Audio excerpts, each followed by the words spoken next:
жазып беріп тұрады. Анан тосмаға жазбайын деп тұрған болса 270 бермей тұрышымыз керек та біз дағы. Енді бұның арқасында күнде жүгіріп жүресіз керек та. Тұру. Мына Құдай тұрады сіз оразон күнде айтты. Не за что жүгіріп жатады. Сізге өзім айттым. Астана мен өзім жанынан қойтамын. Жоқ, ем шунчасын қойып беркісін толықтап қойсам жақсы болады деп ойлаймын. Енді тұру бұл әркім башында бар. Құдай сақтасын болмағанда кейін өзі үшін мына қарап енді әрекет еткенде біз білгенде оны албайды бұлар. Сәл да мен айтқам тұртырлар документін бір тақтап қойылы депші. Дегенде бұлар енді балалық үшінші алған. Енділі болған алғанда мен жашырмаймын, бірақ алған балдар аяғына келген мынаны шығып отырды да. Ана мен қоямын, мен араласып бардым, жөніне тұрып тұрайын. Олар біздер істеп атты деп, кейін ақырын өзім атқа түсіп бүйтті адамдарды тақтап қойған өзі бұншы. Еламан айтып жатқанмын деп тұр да. Ала мынау оразон күнде құтты күнде айтыптабыз. Оны айтқан емес ол малда. Айтса шunu алып мен şu нәрсеге апара қоймын, оны өзім сатып болып тұр. Бері ақшасын деме. Неге жазып берсін емес?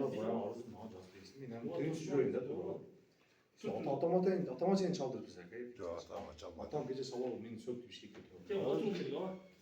Не қызың бар? Değil, bu adam boğazlardı neyse. Ұрсақ деп ұрсақламыз. Айтпайсыз ба? Levas, kabul edek. Mayli, hazır bu kişiler raspiska жазып берсін. Жоқ, бұл жазып береді. Uzağa bir ay bu konuda. Bir ay емес күпам. 20 gün kütbeye durgan bularçı. 20 mingdi. Ben baksam oldu şu Bir cuma hava beri oldu. O zaman maşını alıp çıkıp der, biz maşını özü alıp çıkarız da hareket kılavuz az. Hareket kılat Biz alıp çıkıp kaçan satıp, ben akşam çağıran hemen biliyoruz de. О, масынан шығаршы не тауып. Шығарар күні беріп жатыр. Ова, шыққан күні ешнәрсе Çıksınca. Масынан шықсам мен. 300 binge, sizler hem büyük etmeyle hareket tutarsa, biz hem büyük etmeyle de. Bravo. Biz beri atsak alacağını. Болса мына 3-250 күннің астындағы машинаны шығарып алып ұшақ емес пе бұл? Жүр, сондай қылып алдым. Болып тұр да. 2 жол мына сізге. Gelişkiler. Vallahi ben de baş istedim. Yok şimdi olsa özünüzler çıkaralımız ama şu maşınada 250 kaldı. Çıkaralım. Kalganda aytаңыздар, satыңızдар verip gittik. Шығара алмайды. Şu ondan alıp biz şu maşından çıkarıp, dokumentten takıp çıkarıp satıp hemen bereydi alacağınızlar. Falan turalım. Ова, еркекше мен мыналарды мен ака сұрасам ака депутат деді да. Ошон үчүн болуп тур дедим. Мага жана акчаны келип алышты. Мына тергөөчү мен этип алып бердик деп. Болсочу тергөөчү мен этип алган акчаңыз келбейт эле. Мен ачык айтып коеюн.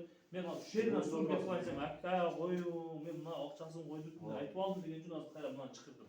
Анардан Açık öyleyse.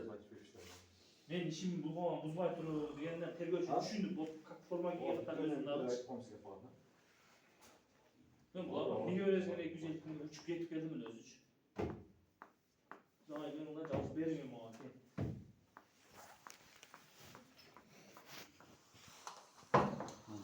O maşına